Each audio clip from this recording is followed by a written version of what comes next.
পলিসomnography। এই পলিসomnography পরীক্ষাটি করার মাধ্যমে আমরা বুঝতে পারি তিনি অবস্ট্রাকটিভ স্লিপ অ্যাপনিয়ার কোন লেভেলে রয়েছেন এবং সেই অনুযায়ী কিন্তু আমরা ট্রিটমেন্ট পদ্ধতিটাকে নির্ধারণ করে থাকি। নাক ডাকার রোগীর সংখ্যা কিন্তু দিন দিন বেড়েই যাচ্ছে।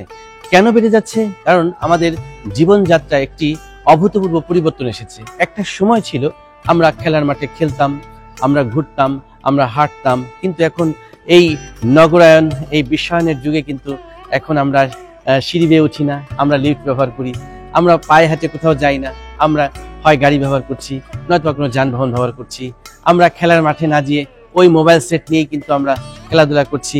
অর্থাৎ আমাদের কায়িক পরিশ্রম হচ্ছে না। আমাদের সেডেন্টারি যে লাইফ স্টাইলের কারণে আমাদের দিন দিন আমাদের ওবেসিটি বাড়ছে, অর্থাৎ আমরা মোটা হয়ে যাচ্ছি, স্থূলাকার হয়ে যাচ্ছি, সেন্ট্রাল ওবেসিটি বাড়ছে। আর যখন মেদ জমে যাচ্ছে, আপনার ঘাড় যেটাকে বলছি আমরা নেক শর্ট হয়ে যাচ্ছে।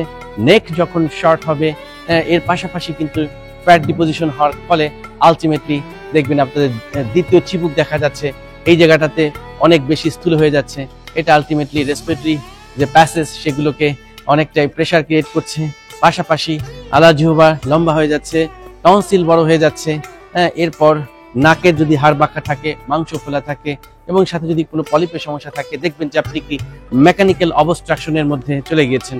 এই সমস্যা থেকে কিন্তু নাক ডাকার রোগীর সংখ্যা দিন দিন বেড়েই যাচ্ছে। এই কারণগুলোকে চিহ্নিত করে আমরা যদি চিকিৎসা করি তাহলে কিন্তু এই ধরনের জটিলতা থেকে মুক্তি পাওয়া সম্ভব। কি করি আমরা? এই ধরনের রোগীদেরকে প্রথমে আমরা অ্যাসেস করি।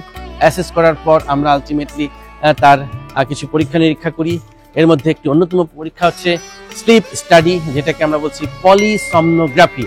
এই পলিসomnography পরীক্ষাটি করার মাধ্যমে আমরা বুঝতে পারি তিনি অবস্ট্রাকটিভ স্লিপ অ্যাপনিয়ার কোন লেভেলে রয়েছেন এবং সেই অনুযায়ী কিন্তু আমরা ট্রিটমেন্ট পদ্ধতিটাকে নির্ধারণ করে থাকি। কখনো কখনো আমরা যে কাজটি করি মেডিকেল ম্যানেজমেন্টের মাধ্যমে তার চিকিৎসা করে থাকি, কখনো কখনো আমরা ডিভাইস ব্যবহার করতে বলি, যেটাকে আমরা বলছি অটো সিপ্যাপ মেশিন। আবার কখনো কখনো কিন্তু এ ধরনের রোগীদের সার্জারি করার প্রয়োজন হয়ে থাকে। যেই সার্জারিটি আমরা করে থাকি এ ধরনের রোগীদের ক্ষেত্রে সেটাকে বলা হচ্ছে স্লিপ সার্জারি।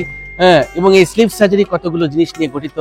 কখনো কখনো আমরা নাকের অবস্ট্রাকশনগুলোকে রিলিজ করি এবং কখনো কখনো গলার সমস্যাগুলোকে সমাধান করি।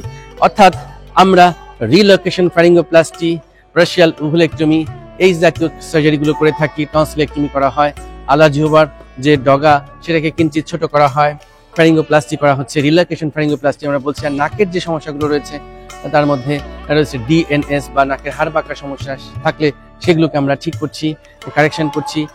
আমরা কখনো কখনো টার্বিনোপ্লাস্টি করছি। পলিপের কোনো সমস্যা থাকলে সেখান থেকে আমরা ফাংশনাল এন্ডোস্কোপিক সাইনাস সার্জারি করছি। এভাবে করে আমরা নাক এবং গলার মধ্যে যে অবস্ট্রাকশনগুলো রয়েছে সেগুলোকে যখন আমরা ঠিক করছি তখন কিন্তু আমাদের রোগীরা এই সমস্যাগুলো থেকে মুক্তি পাচ্ছে। আমার মনে হয় যে আপনারা এই ভিডিও দেখে সচেতন হবেন এবং সেই অনুযায়ী চিকিৎসকের পরামর্শ গ্রহণ করবেন, তবেই আপনারা এই ধরনের সমস্যা থেকে মুক্তি পাবেন। So thank you very much for watching this video.